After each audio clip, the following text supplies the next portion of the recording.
linaje.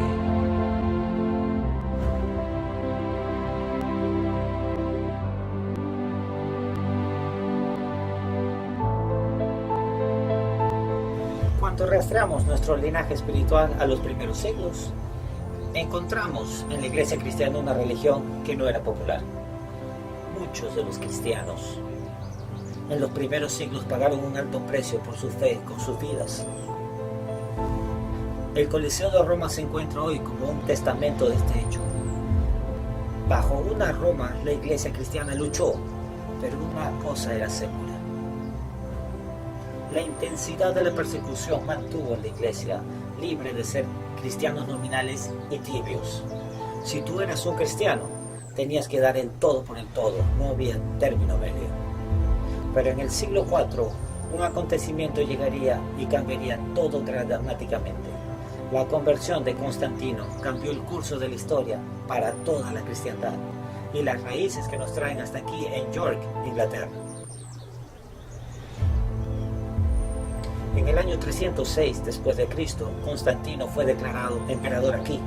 Su padre Constantino se encontraba en Gran Bretaña desde el año 305 hasta 306 y Constantino estuvo con él hasta su muerte. Fue luego declarado emperador, pero no iba a ser una suave transición. Hubieron reclamos a su puesto de emperador por Phineas y Maclean, y poco antes de una batalla con Maclean, Constantino sintió que necesitaría más ayuda, incluyendo los soldados que tenía, y por eso buscó la ayuda de Dios. Él creyó que vio una cruz en el cielo y oyó las palabras que decían: por este símbolo tú vas a conquistar. Tomó esto como un símbolo para convertir al cristianismo y un gran cambio comenzó a tomar lugar. Roma pasó de ser pagana a la gente, del paganismo a profesar cristianismo. Muchos historiadores debaten sobre la autenticidad de que Constantino, si era una conversión bíblica profunda y sincera, o fue una maniobra política para mantener un imperio dividido. Una cosa es segura, sin embargo, que después de su conversión, muchas prácticas entraron a la iglesia que antes no tenían lugar allí. Sus templos paganos eran ahora cristianos. El Panteón en Roma se transformó en una iglesia cristiana y los nombres de los dioses fueron cambiados a santos cristianos. Por ejemplo, Júpiter se convirtió en San Pedro y la lista continúa.